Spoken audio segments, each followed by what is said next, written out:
안녕하세요. 저는 이제 60이 넘은 한 남자입니다. 오늘 여러분께 제 이야기를 들려드리려 합니다. 쉽지 않은 이야기지만 혹시 저와 비슷한 상황에 계신 분들께 작은 위로가 되길 바라는 마음입니다. 평생을 살면서 과연 내가 옳은 길을 걸어왔는가 하는 의문이 듭니다. 가족을 위한 희생이 정말 가치 있는 일이었는지 아니면 그저 어리석은 고집이었는지 지금도 답을 찾지 못하고 있습니다. 이 이야기는 한 남자의 평생에 걸친 희생과 그 끝에서 마주한 씁쓸한 깨달음에 관한 것입니다. 제가 어렸을 때 아버지를 일찍 여의었습니다. 그 시절엔 지금처럼 사회보장제도가 잘 되어 있지도 않았고 홀어머니가 자식들을 키우기란 정말 힘든 일이었죠. 형제가 많았습니다. 큰 누나, 작은 형, 그리고 막내인 저. 하지만 나이가 들면서 점점 느꼈습니다. 어머니를 모시는 일이 자연스럽게 제 몫이 되어 간다는 것을요. 처음엔 당연하다고 생각했습니다. 막내니까, 아들이니까. 그런 생각들이었죠. 하지만 지금 돌이켜보면 그때부터 이미 다른 형제들은 하나둘씩 자신들의 삶에만 집중하기 시작했던 것 같습니다. 아버지가 살아계셨다면 어땠을까요? 가끔 그런 생각을 해봅니다. 아마도 형제들 사이의 역할 분담이 좀 더 공평했을지도 모르겠습니다. 하지만 이미 지나간 일이죠. 결혼을 했습니다. 좋은 아내를 만났어요. 지금 생각해보면 정말 천사 같은 여자였습니다. 하지만 그때는 그 소중함을 몰랐죠. 신혼 때부터 어머니를 모시고 살았습니다. 아내는 한마디 불평도 없이 따라왔어요. 지금 생각하면 얼마나 힘들었을까요? 새벽 4시면 일어나 시장으로 나갔습니다. 밤늦게까지 일하고 집에 오면 아내는 이미 어머니 저녁상을 차려놓고 기다리고 있었어요. 그것이 당연한 일상이었습니다. 시장 일은 고달팠습니다. 날씨가 좋건 나쁘건 몸이 아프건 말건 하루라도 쉬면 그날 벌이가 없으니까요. 생활비, 어머니 병원비, 각종 집안 경조사비까지 모든 게 제 어깨에 올라와 있었습니다. 형제들은 어땠을까요? 각자 자신들의 삶을 살아가고 있었습니다.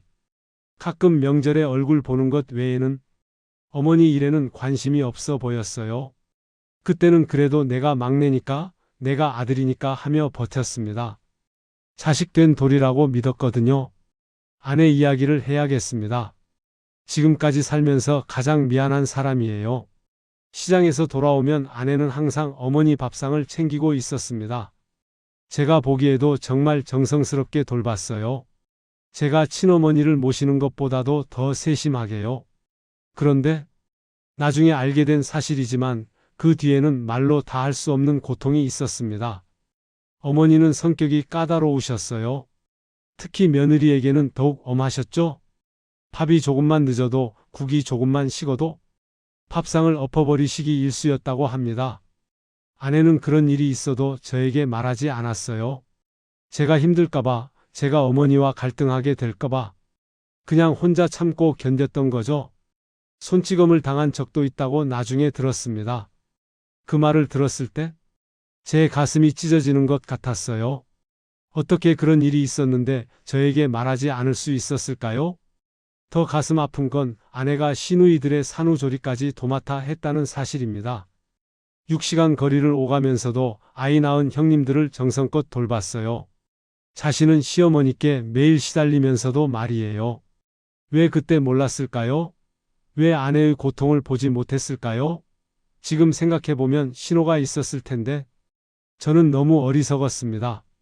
어머니가 치매에 걸리셨습니다. 처음엔 깜빡깜빡 하시는 정도였는데 점점 심해지더니 결국 일상생활이 불가능한 상태까지 이르렀어요. 병원비가 만만치 않았습니다. 각종 검사비, 약값, 간병비까지 한 달에 몇백만 원씩 나가는 것도 허다했어요. 이때부터 형제들에게 도움을 요청했습니다. 형님, 누나, 어머니 병원비 좀 같이 부담할 수 있을까요? 돌아오는 대답은 실망스러웠습니다.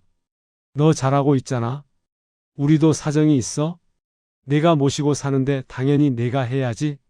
그 말들이 얼마나 서러운지 아마 겪어본 사람만 알 겁니다. 마치 제가 어머니를 모시는 것이 취미나 되는 양 말하는 거예요. 어머니 치매가 심해지면서 밤에 돌아다니시거나 가스레인지를 켜놓고 잊어버리시는 일이 잦아졌습니다. 아내와 제가 교대로 밤새 지켜봐야 했어요. 그런 상황에서도 형제들은 명절에나 한 번씩 얼굴 비추고는 어머니 많이 안 좋아지셨네 하며 그냥 돌아가곤 했습니다. 병간호 한 번, 생활비 한 푼?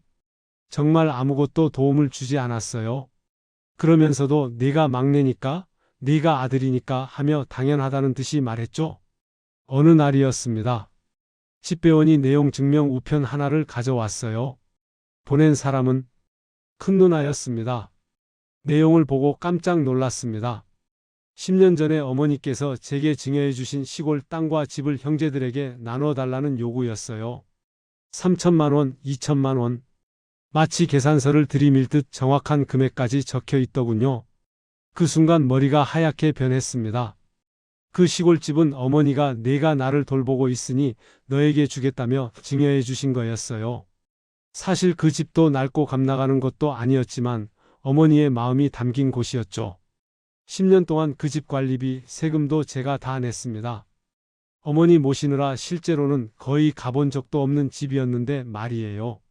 그런데 갑자기 나눠달라니 어머니를 돌보느라 수억 원을 쓴 저에게 한 푼도 보태지 않은 형제들이 그런 요구를 하다니 정말 믿을 수 없었습니다. 내용 증명을 본 아내는 그 자리에서 오열했습니다. 그리고 그때 처음으로 지금까지 숨겨온 이야기들을 털어놓았어요. 아내가 울면서 말했습니다. 여보, 나 이제 정말 못 견디겠어요. 그리고 지금까지 숨겨왔던 모든 것들을 털어놓기 시작했어요. 시어머니께 매일같이 당했던 구박들, 밥상에 엎어졌던 일들, 심지어 손찌검까지 당했던 일들. 국이 식었다고 밥상을 엎으시면서 이것도 못하냐고 하시던 날들이 얼마나 많았는지 알아요? 그래도 당신 걱정할까봐 말 못했어요. 가슴이 찢어지는 것 같았습니다. 어떻게 그런 일들이 있었는데 제가 모를 수 있었을까요? 시누이들 산후조리 할 때도 6시간씩 차 타고 가서 일주일씩 있으면서 돌봐드렸잖아요. 집에 와서는 또 시어머니 뒷바라지하고 언제 한 번이라도 고맙다는 말 들어봤나요?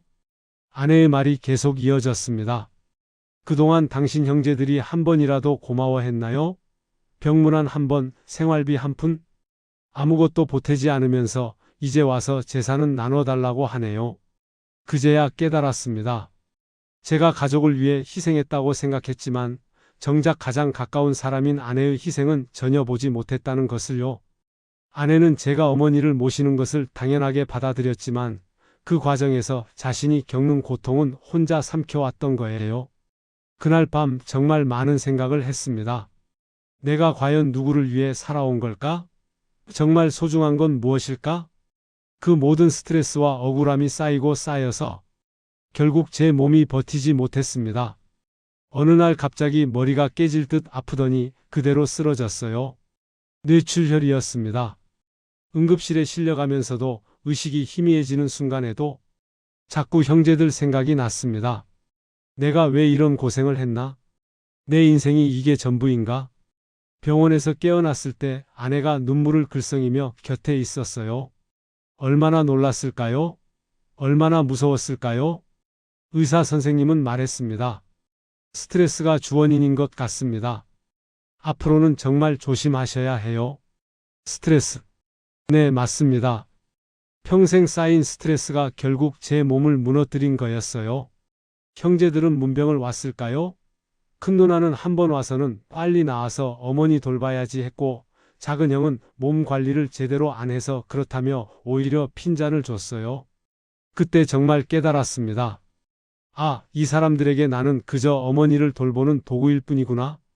결국 일부 금액을 나눠줬습니다. 시골집은 팔아서 형제들에게 일정 부분씩 나눠준 거예요. 그동안 어머니를 위해 쓴 4억 원 이상의 증빙서류를 다 보여줬지만 형제들은 그건 내가 알아서 한 일이라며 인정하지 않았어요. 돈을 나눠줬지만 그들의 반응은 또 다른 실망이었습니다. 왜 이것밖에 안 주냐, 너만 혼자 다 가져갔으면서. 도대체 그들의 욕심은 어디까지일까요? 평생 한 푼도 보태지 않으면서 받기만 하려고 하는 그 마음을 저는 이해할 수 없었습니다. 그 모든 일이 끝난 후 아내가 말했습니다. 여보, 이제 그만해요. 우리 이혼하자. 평생을 제 곁에서 묵묵히 견뎌온 아내가 그런 말을 할 정도라면 정말 한계에 다른 거였겠죠? 지금도 자문해 봅니다. 제가 가족을 지킨 게 맞았을까요? 아니면 정말 소중한 사람을 잃은 채 헛된 희생을 한 걸까요? 60년을 살아오면서 가족이란 무엇인지, 진정한 사랑이란 무엇인지 많이 생각해 봅니다. 혈연이라는 이름으로 한쪽에서만 희생을 강요받는 것이 정말 옳은 일일까요? 정작 가장 가까운 사람의 아픔은 보지 못한 채 의무감만으로 살아온 제 삶이 과연 의미가 있었을까요? 지금 이 이야기를 들으시는 분들 중에도 저와 비슷한 상황에 계신 분들이 있을 겁니다. 부디 저처럼 뒤늦게 후회하지 마시길, 정말 소중한 사람이 누구인지 놓치지 마시길 바랍니다.